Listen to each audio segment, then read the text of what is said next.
جب آپ کسی کو میسج کریں تو بات پوری لکھیں. السلام علیکم ورحمۃ اللہ وبرکاتہ، یہ میرا نام ہے، فلاں شہر سے ہوں، مجھے یہ کام ہے. بہت آسانی. میں اتنی تکالیف تسلسل کے ساتھ یومیہ کی بنیاد پہ برداشت کر رہا ہوں کہ کئی بار میرا جی چاہتا ہے کہ میں جواب دینا چھوڑ دوں.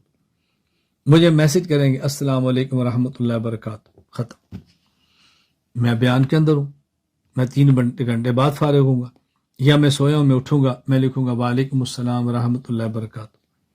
اب جب میں نے سلام کا جواب دیا تو وہ مصروف ہے. اب وہ رات کو ہے تو وہ صبح میسج کریں گے آپ سے ایک ضروری بات کرنا چاہتا ہوں. اب چونکہ ہمارے دن رات کا فرق ہے، گھنٹوں کا فرق ہے، تو میں نہیں دیکھ سکا. اب میں بعد میں کروں گا، جی فرمائیں. اچھا، اس کے بعد پھر اگلی بات کریں گے، مناسب ہو تو میں کال کر لوں. پھر اس کے بعد میں کہوں گا ٹھیک ہے جی کر لیں. اب بتاؤ 2 دن گزر گئے. کبھی مجھے پوچھنا پڑتا ہے آپ کا تعارف کیا ہے. بعض لوگ مجھ سے ناراض ہو جاتے، آپ نے مجھے پہچانا نہیں. میں نے کہا بھی آپ کا نمبر میرے پاس محفوظ نہیں ہے، میں کیسے پہچانوں؟ نہیں محفوظ تو تھا. میں نے کہا نمبر ڈیلیٹ بھی ہو جاتا ہے.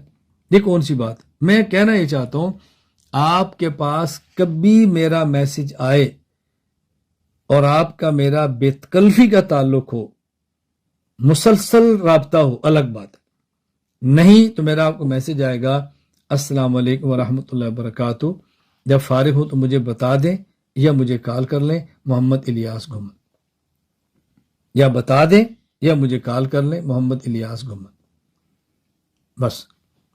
اب کبھی اس کا جواب بھی آگے کیا آتا ہے، میں آپ کو کب کال کروں.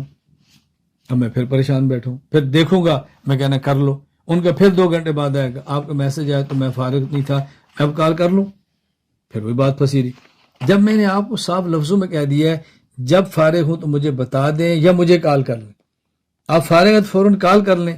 جی میں نے اس لیے کہ شاید آپ مصروف ہوں گے. میں نے کہا شاید مصروف ہوں گا تو میں نے میسج میں لکھا نہیں کہ آپ جب فارغ کال کر لیں. میں مصروف ہوں گا تو کال دے کے واپسی کال کر لوں گا. خیر میں عرض کر رہا ہوں کہ جن سے میرا تعلق بہت گہرا نہ ہو میں یوں لکھتا ہوں، جب بہت گہرا ہو تو پھر میں یوں لکھتا ہوں جب فارغ ہو مجھے کال کریں. بات ختم ہوگی. اللہ میں بات سمجھنے کی توفیق عطا فرمائے. تو بات پوری کرنا سیکھیں، اسے بہت الجھنیں ختم ہو جاتی ہیں.